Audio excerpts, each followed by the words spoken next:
Action to action ফাঁসিবাদের বিরুদ্ধে, যুবলীগের বিরুদ্ধে, ছাত্রপার্টির বিরুদ্ধে। অধিক ছাত্র নিহত এবং 50,000-এর অধিক ছাত্র আহত, তাদের রক্তের বিনিময়ে এই ইন্ডিয়ানকে আমরা বসিয়েছি ক্ষমতায়।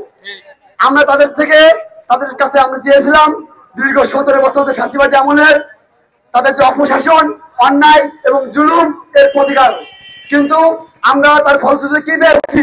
তাদের কাছ থেকে আমরা পেয়েছি তার থেকে বড় আকারের প্রহসন, যেটা আমরা এই জুলাই ছাত্র আন্দোলনের যে সকল স্টেক হোল্ডার, যে সকল অগ্র সৈনিক এবং যে সকল সহযোদ্ধারা যেটা চেয়েছিল সম্পূর্ণ তার বিপরীতে আমরা তার প্রতিফলন পেয়েছি জানি।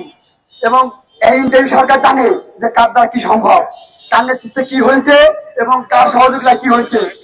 তো সেখানেই বোঝা যায় যে নূর ভাই বর্তমান সময়ে যারা অপকর্ম করতেছে তাদের জন্য একটা থ্রেট। এর জন্য তারা নূর ভাইকে গোপনে প্রকাশ্যে তাকে ম্যানেজ করার চেষ্টা করছে, করার চেষ্টা করছে। আমরা আবার সাতকের মাধ্যমে ঘোষণা দিচ্ছি, আপনারা কখনোই এই দুঃসাহস দেখাবেন না যেখানে বাংলাদেশের মাটিতে আবারও নতুন করে সেই জুলাই জাগরণ করা লাগে। আমরা আবারও সেই ফ্যাসিবাদ বিরোধী ছাত্র ঐক্য এক হয়েছি, আমরা সহযোগিতা করবেন এবং ভবিষ্যতে আমরা যে কোনো যৌক্তিক আন্দোলনে আমরা আপনাদের পাশে চাই, আপনারা পাশে থাকবেন। আপনারা জানেন এই ঘটনা কার মদতে কিভাবে হচ্ছে। আওয়ামী লীগ এখন পুলিশ লীগ, সেনাবাহিনী লীগ হয়ে ফিরতেছে। তারা জাতীয় পার্টির অফিস ভাঙচুরকে কেন্দ্র করে নূরের মতো একজন ব্যক্তিত্বকে গায়ে হাত তোলার দুঃসাহস দেখায়। যদি এই দুঃসাহস দ্বিতীয়বার বাংলাদেশের মাটিতে দেখানোর চেষ্টা করে তাহলে ছাত্র জনতা পড়ার টেবিল থেকে আবার ফিরে এসে সেই সকল ষড়যন্ত্র রুখে দেবে ইনশাআল্লাহ। এই মুহূর্তে আমাদের বাংলাদেশকে স্থিতিশীল করতে হলে দরকার নতুন সংবিধান। 72-এর মুজিববাদী সংবিধানকে আমরা মানি না। এই সংবিধান যতদিন থাকবে ততদিন সকল অপকর্ম চলতে থাকবে। সুতরাং গণপরিষদ নির্বাচন, নতুন সংবিধান সংস্কার এবং বিচারের দাবিতে আমরা সদা রাজপথে থাকবো ইনশাআল্লাহ।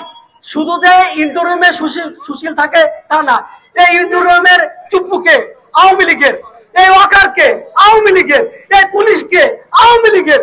ভাই জুলাই যোদ্ধারা এখন সুশীল, কড়া কমিটি পেয়ে সব সুশীল হয়ে গেছে। ভাই কেন সুশীল হয়ে গেছে আমি বলি, আরে আমরা সেই জুলাই যোদ্ধা যারা বলেছিলাম আগামীকাল না আজকেই নয় একদম, আমরা কেন বসে রয়েছি? কিভাবে চাপা থাকে আমার নূর ভাই বেডে, চাপা কিভাবে রাজনৈতিক এখনো লাইসেন্স নিয়ে বসে থাকে।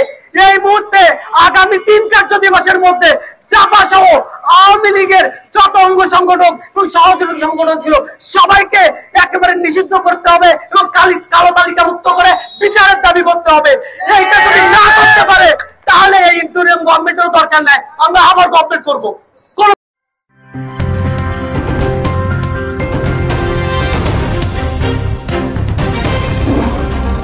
Voice of Tiger.